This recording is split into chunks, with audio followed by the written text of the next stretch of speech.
Şimdi ilk başta buradaki 50 gram beyaz ekmeğimin üstüne yarım bardak süt koyuyoruz. Ölçerek yaparsanız çok daha iyi olur ama 50 gram kalın kalın 3 veya 4 tane ekmek dilimine denk gelir.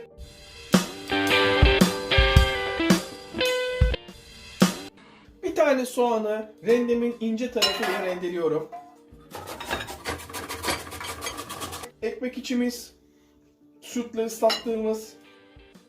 Burada yarım kilo kıymam var, dana döşten oluşan.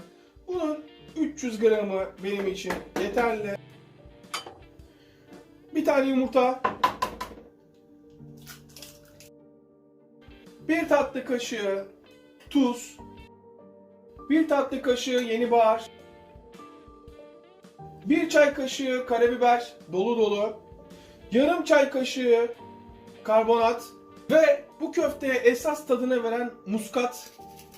Normalde her zaman ne derim? Muskata az katın çünkü yemeğinizin tadını bozar derim hatırlarsanız. Ama bunda bol bol muskat kullanabilirsiniz. Eğer ki muskatı olmayan topuz baharatı diye geçer, öğütülmüş muskat, onu kullanabilirsiniz. Ama onu bulmak biraz zor. Küçük bir muskat cevizinin yarısını rendeledim.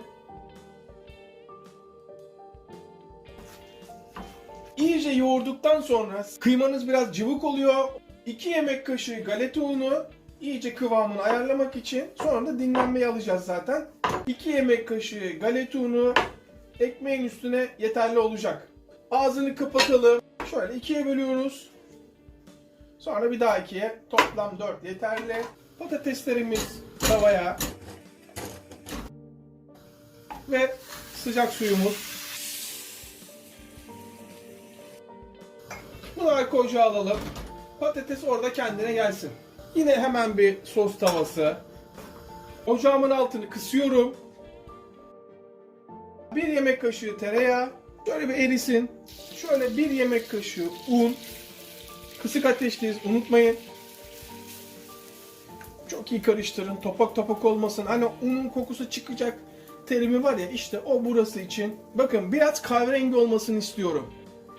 Biraz daha kahverengi olsun. Bu işin püf noktası, iyice köpüklerin olduğu zaman anlayın ki bu tamam. Yarım litre kemik suyum var. Onun yarısını kullanacağız. Yavaş yavaş.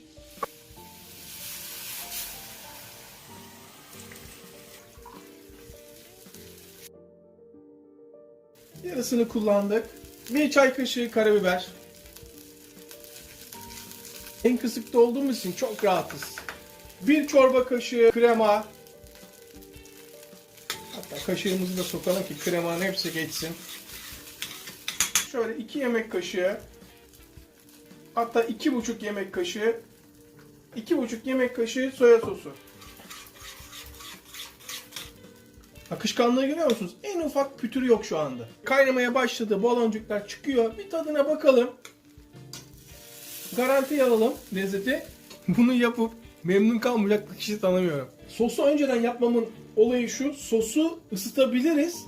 Tam köfteyle aynı zamanda yapabiliriz. Ama köfteyi yapıp sonra sosu yaptıktan sonra köfte soğuyor. Hemen açalım Pandora'nın kutusunu. Bakın nasıl kendini toplamış, görüyor musunuz? O cıvıklık gitmiş. Ya köfteyi böyle kaşıkla şöyle bir kaşık alacaksınız. Şu şekil. Bu sizin ölçünüz olacak. Elinizle ıslatacaksınız. Ve yuvarlığa vereceksiniz. Ver coşkuyu. Bakın. Bu birinci köftem. Hemen şöyle bırakalım. Bir tane daha yapalım. Kaşık bize bu konuda inanılmaz yardımcı olur. Bütün köfteleriniz aynı ölçüde olur.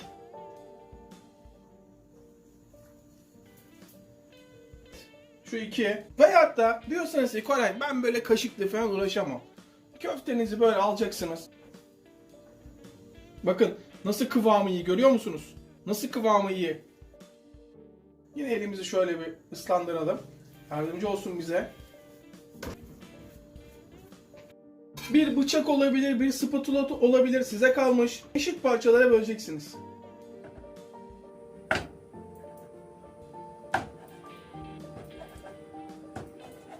Ve yuvarlayacaksınız.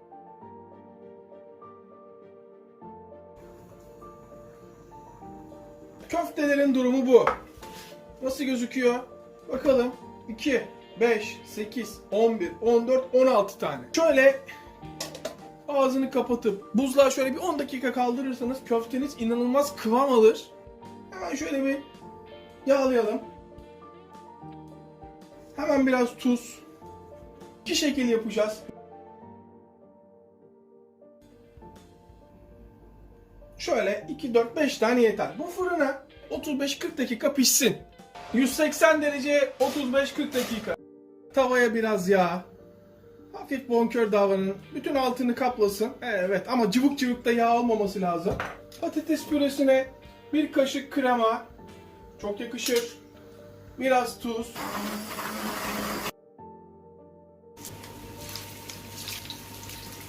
Heyecanlık. O pişene kadar biz tabağımızı hazırlayalım. Boş durmayalım. Yanlarını yağlayalım ki kolay çıksın. Tam ortaya. Bu arada köfteleri çevirelim.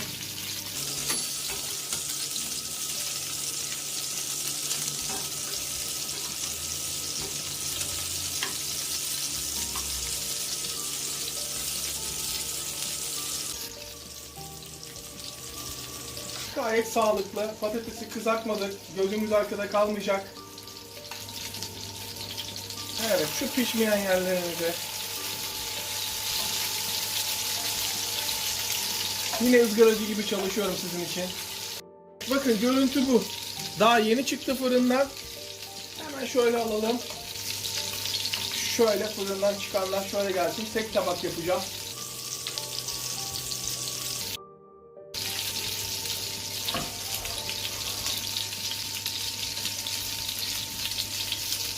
Tavadakiler biraz daha büyük olur tabii. Çünkü yağ çekiyor.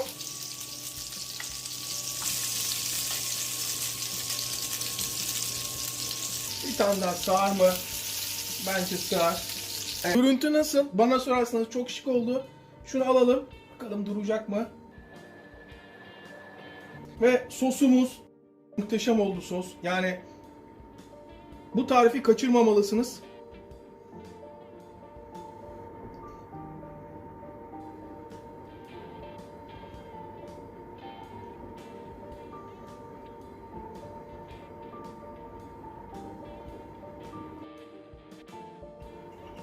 Şimdi şöyle bir bakalım içine de nasıl pişmiş.